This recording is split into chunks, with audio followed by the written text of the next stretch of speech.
Good morning, viewers. Welcome to Konasima Shorthand Classes. Get ready.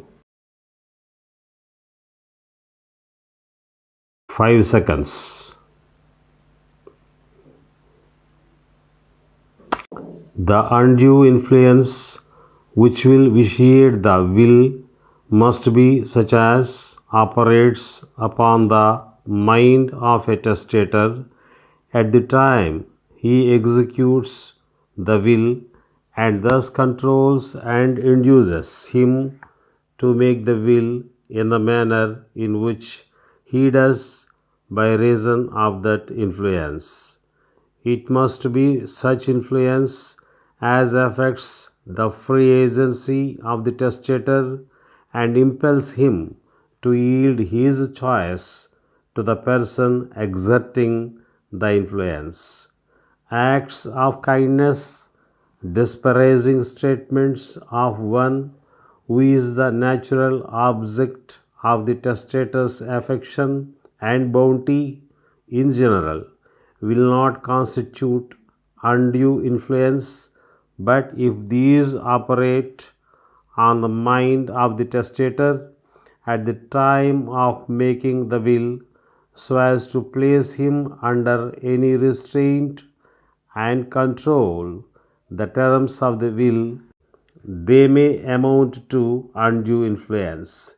It is not necessary that the undue influence be exerted by a beneficiary under the will, neither is it essential that the undue influence be exerted at the time of the execution of the will, but the undue influence that will vitiate a will may be the sum total of the effect of words spoken and acts done at or prior to the time of executing the will, but the effect of the acts must operate upon the mind of the testator in the act of making his will and restrain his free agency at that very time. Otherwise, the influence doesn't affect or void the will. As stated, a person of full age, sound mind and memory, and not under any restraint, may dispose of his property or parts thereof by will executed according to law, provided his disposition doesn't violate any law. The testator has a right to decide the terms of his will. He has a right to select the persons to whom he gives his property. He determines the portion he devises or bequeaths to each. He judges fairness, justness, or quality of his disposition by will.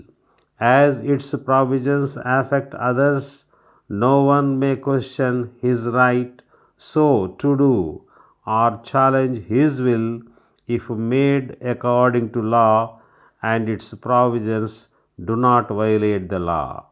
The contents of the will, the effect and consequences of his provisions upon the persons whom the testator would naturally bestow his affections and his estate, as apparent from the evidence submitted, may be considered in connection with all the evidence in determining whether the testator did possess testamentary capacity or was under restraint at the time of making the will when he did make it.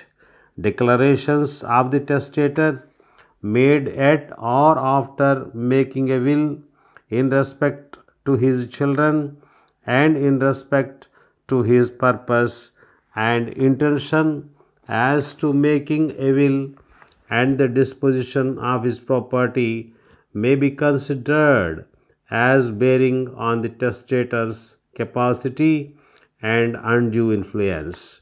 Old age, mental or physical weakness will not alone invalidate a will unless such a state or conditions render the operation of testator's mental faculties unreliable and deprive him of testamentary capacity as defined to you.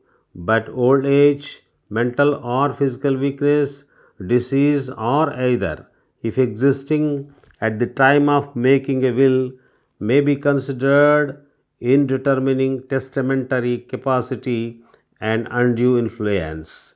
If old age and physical weakness alone or in conjunction with other causes render the operation of testator's mental faculties unreliable and render him incapable of comprehending the provisions of his will and the effect thereof, or render him so susceptible to undue influence operating on his mind at the time of making the will that he acts under restraint in making his will, then such will would be invalid.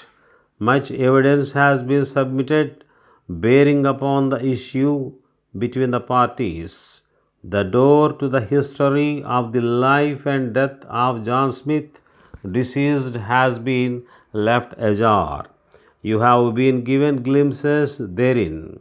Evidence has been introduced tending to prove his age, his marriage, his domestic life, his pleasures, his sorrows, his traits of character, his virtues, and his frivolities, his business enterprises and successes, the extent and value of his estate, the names of his children, their possessions and necessities, his conduct towards them and theirs toward him and each other, his advancements to them, his health and infirmities, his strength and his weaknesses, his sufferings, the opinions of physicians and of acquaintances as to his mental states and faculties, all these and more